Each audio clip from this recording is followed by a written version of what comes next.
Dans cette vidéo, tu vas découvrir la guerre la plus longue de toute l'histoire. Une seule personne a suffi à faire basculer la victoire dans un camp. Michael, le combattant.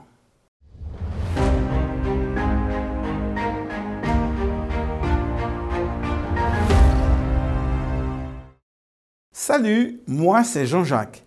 Bienvenue sur Adventiste FFN, la chaîne qui t'aide à te connecter à Jésus-Christ. Si c'est la première fois que tu nous regardes, n'oublie pas de cliquer sur le bouton pour t'abonner afin de ne rater aucune de nos vidéos. Tu peux trouver des informations supplémentaires dans la description ci-dessous. C'est parti! Dans le programme d'histoire du système scolaire français, il y a une guerre très connue que tous les élèves doivent apprendre. La guerre de 100 ans.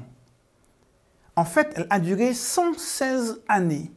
Ce fut une très longue guerre. Elle opposait le royaume d'Angleterre au royaume de France. Il y a eu plusieurs rebondissements jusqu'à la victoire finale de la France. Dans le chapitre 12 du livre de l'Apocalypse, on nous parle d'une guerre qui a duré non pas 116 ans, mais des milliers d'années. Elle n'est même pas encore terminée. Jean nous en parle dans une vision qui nous propose une scène en 3 tableaux. Dans le premier tableau, il voit une femme enveloppée du soleil, la lune sous ses pieds et une couronne de 12 étoiles sur sa tête. Le peuple de Dieu a souvent été comparé à une femme dans l'Ancien Testament. Ici, la comparaison est d'autant plus facile qu'il nous est dit qu'elle a une couronne de 12 étoiles. Le chiffre 12 nous renvoie aux 12 tribus du peuple d'Israël. Cette femme est dans une situation délicate, car elle est en train d'accoucher. Elle donne naissance à un fils qui doit paître les nations. Cette image est parlante, car Jésus est présenté dans l'évangile de Jean comme le bon berger, comme celui qui fait paître le troupeau. Il s'agit ici de représenter de manière imagée la venue au monde de Jésus, l'incarnation du Fils de Dieu. Dieu avait dit à Abraham, le père de la nation juive, « Toutes les nations de la terre seront bénies en ta postérité. » Ainsi, Dieu a suscité un peuple en donnant une descendance à Abraham. Et par la suite, c'est au travers de cette descendance qu'il s'est incarné et qu'il s'est fait homme pour vivre parmi les hommes. Cette incarnation de Jésus est devenue une bénédiction pour toutes les nations, car tous ceux qui acceptent Jésus dans leur vie deviennent enfants de Dieu. Mais la séquence qui nous est proposée prend vite une tournure dramatique. Car Jean voit un dragon identifié plus loin comme le diable, et ce dragon essaie de dévorer l'enfant. Ce dragon n'est pas seul. Il a entraîné 1/3 des étoiles du ciel. Là encore, c'est une métaphore pour expliquer qu'1/3 des anges du ciel a suivi le diable dans sa révolte, dans sa guerre contre Dieu. Et plus particulièrement, dans sa guerre contre le Fils de Dieu qui s'est incarné en Jésus. On comprend donc que la guerre entre le bien et le mal a commencé il y a bien longtemps dans le ciel. 2 personnages incarnent ces 2 camps. Le mal est incarné par le diable, d'une part, cet ange déchu, autrefois appelé Lucifer. Par ailleurs, le bien est incarné par Jésus, le Fils de Dieu. Les anges ont été témoins de ce conflit et ont pris parti. 1/3 des anges a suivi le diable dans sa révolte. Malheureusement, l'humanité, elle aussi, a pris position, mais pour le mal. Adam et Ève, par leur désobéissance, ont pris parti pour le mal. Mais heureusement, Dieu n'a pas abandonné l'humanité.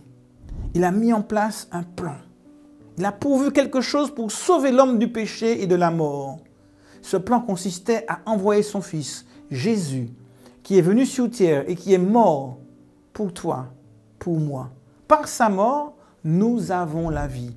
Car Dieu a tant aimé le monde qu'il a donné son Fils unique afin que quiconque croit en lui ne périsse point, mais qu'il ait la vie éternelle.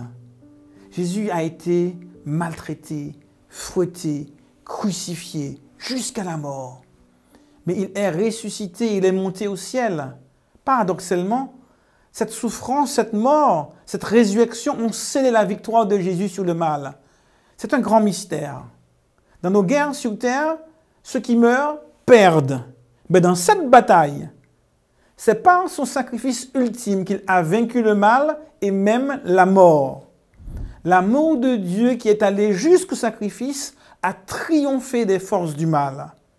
Ce qui s'est passé sur la planète Terre a une dimension qui va bien au-delà du salut de l'humanité. Parce que la Terre est un spectacle à l'univers qui a assisté au sacrifice de Dieu juste pour l'homme. Par sa mort sur la croix, Jésus a révélé l'étendue de son amour pour ses créatures. Tout l'univers a été témoin de l'amour de Dieu. C'est d'ailleurs la raison pour laquelle Jésus parle de sa mort en disant que le Fils de l'homme a été glorifié. La croix a glorifié Dieu, car elle a révélé la profondeur de l'amour de Dieu pour toutes les créatures de l'univers, mais aussi le caractère meurtrier du diable. Il y a une dimension cosmique au conflit qui s'est déroulé sur Terre, et dorénavant, il n'y avait plus de doute dans l'esprit des créatures de l'univers sur la nature aimante de Dieu et la nature pleine de haine du diable. Bien que cette guerre cosmique ait eu lieu sur Terre, ses conséquences sont universelles. Tous les mondes de l'univers ont pu constater l'infinie grandeur, l'immense puissance de l'amour sur la haine et le mal. Cet amour qui peut paraître faiblesse est en fait une force qui peut vaincre même la mort. Le deuxième tableau nous révèle un événement que l'on croyait réservé à la terre seule. Il y eut une guerre dans le ciel. Michael et ses anges combattirent contre le dragon. Le dragon et ses anges combattirent, mais ils ne furent pas les plus forts, et leur place ne fut plus trouvée dans le ciel. C'est ce que nous dit la vision du chapitre 12. Le livre de Job nous révèle que le diable avait jusque-là la possibilité de circuler librement dans l'univers, même dans le ciel. Mais la mort de Jésus a été un point de non-retour. Il avait franchi la ligne rouge. Le diable s'était dévoilé en orchestrant la mise à mort de Jésus. Plus personne ne voulait de lui dans le ciel. Sa place ne fut plus trouvée dans le ciel. Et il a été précipité dans le seul endroit de tout l'univers qui voulait encore de lui, la terre. D'ailleurs, la Bible elle-même nous dit que le diable est le prince de ce monde de ténèbres. Lorsque Jésus a été intronisé comme sauveur de l'humanité, son amour, sa justice et sa seigneurie ont été reconnus et proclamés dans l'univers. Il est Seigneur des seigneurs et Roi des rois. Il n'y avait plus de place pour le mal au ciel. J'entends alors une voix forte qui proclame dans le ciel, « Maintenant, le salut est arrivé, et la puissance et le règne de notre Dieu et l'autorité de son Christ. » Le salut est arrivé par la mort de Jésus, marquant l'autorité de Christ, ainsi que son règne. Quand Jésus est élevé dans un lieu, quand il est reconnu comme Seigneur, le mal est bouté hors de ce lieu. Imagine ce que cela représente d'élever Jésus dans ta vie et de le reconnaître comme Seigneur. Quand Jésus est proclamé Seigneur, il n'y a plus de place pour le mal. Si tu fais de Jésus le roi de ton existence, il n'y aura plus de place pour le mal. C'est pour cela que dans la prière du Notre Père, il est dit « Que ton règne vienne, Seigneur, que ta volonté soit faite sur la terre comme au ciel. » Ce qui s'est passé au ciel est appelé à se réaliser dans nos vies. En proclamant Jésus comme Seigneur de notre vie, nous lui donnons le droit et l'autorité pour agir et bouter le mal hors de notre existence. Ce n'est pas nous qui combattons, c'est Jésus lui-même qui combat et nous transforme. Il nous restaure et transforme la nuit en jour, l'obscurité en lumière, le désespoir en espérance. Michael veut dire qui est comme Dieu. En tant que Michael le combattant, Jésus désire se battre pour toi et te remplir de sa paix, de sa grâce. C'est le Dieu tout-puissant, le Dieu de l'impossible qui transforme les déserts en oasis, les voies sans issue en autoroute menant au ciel. Puisses-tu faire de Jésus ton Seigneur et l'élever dans ta vie. Le diable, lui, est appelé l'accusateur des frères, celui qui accuse les hommes devant Dieu.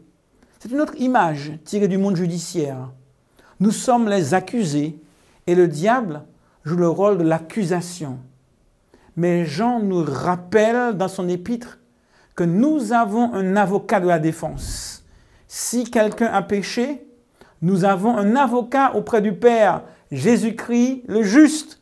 Il est lui-même une victime propitiatoire pour nos péchés, non seulement pour les nôtres, mais aussi pour ceux du monde entier. C'est ce que Jean dit dans son épître au chapitre 2, les versets 1 et 2. Le troisième tableau nous ramène sur terre. Chassé du ciel, le diable veut continuer la guerre en s'en prenant aux enfants de Dieu.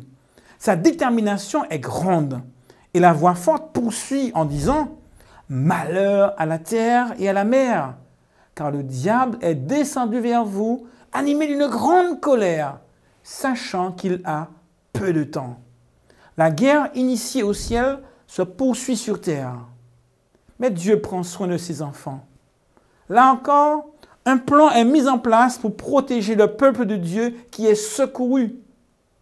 Je nous parle encore avec des images. Les deux ailes du grand aigle sont données à la femme qui représente l'Église, les enfants de Dieu. Elle s'envole dans un lieu où elle est en sécurité. La terre elle-même vient à son secours. Les enfants de Dieu ont leur part à prendre dans cette lutte. Ils sont fidèles à Dieu et expriment cette fidélité par deux choses. Premièrement, ils gardent les commandements de Dieu. Et par ailleurs, ils ont le témoignage de Jésus-Christ. Les commandements de Dieu ne sont pas une condition pour être sauvés, mais une conséquence de notre salut. C'est parce que nous avons été sauvés que nous voulons vivre en harmonie avec la loi de Dieu. Il est normal pour les enfants de Dieu de vivre comme des enfants de Dieu. Au chapitre 19, verset 10, un ange explique à Jean que le témoignage de Jésus, c'est l'esprit de la prophétie. L'esprit qui a inspiré Jean pour ses prophéties caractérise également les enfants de Dieu. Ça veut dire que Dieu ne nous laisse pas seuls. Jésus l'avait promis. « Je vous enverrai le Saint-Esprit », avait-il dit. Il tient toutes ses promesses. Dieu qui a tant fait pour le salut de l'humanité ne permettra pas que ses enfants soient perdus. Malgré les souffrances et les difficultés, nous avons l'assurance que Dieu est à nos côtés pour nous guider et pour nous protéger. Tu n'es donc pas seul dans cette lutte. Du ciel, Jésus veille sur toi en permanence, car il est sensible à tout ce que tu vis et ressens. Chacune de tes craintes, chacune de tes tristesses lui importe. L'Esprit de Dieu veut demeurer en toi pour te guider, te consoler, te fortifier.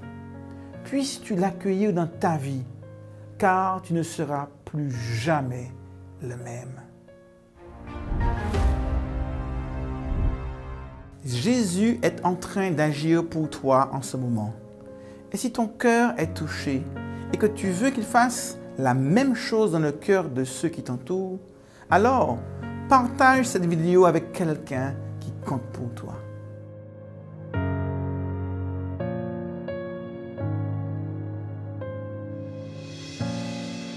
En plein cœur de la nuit, lorsque vient le conflit,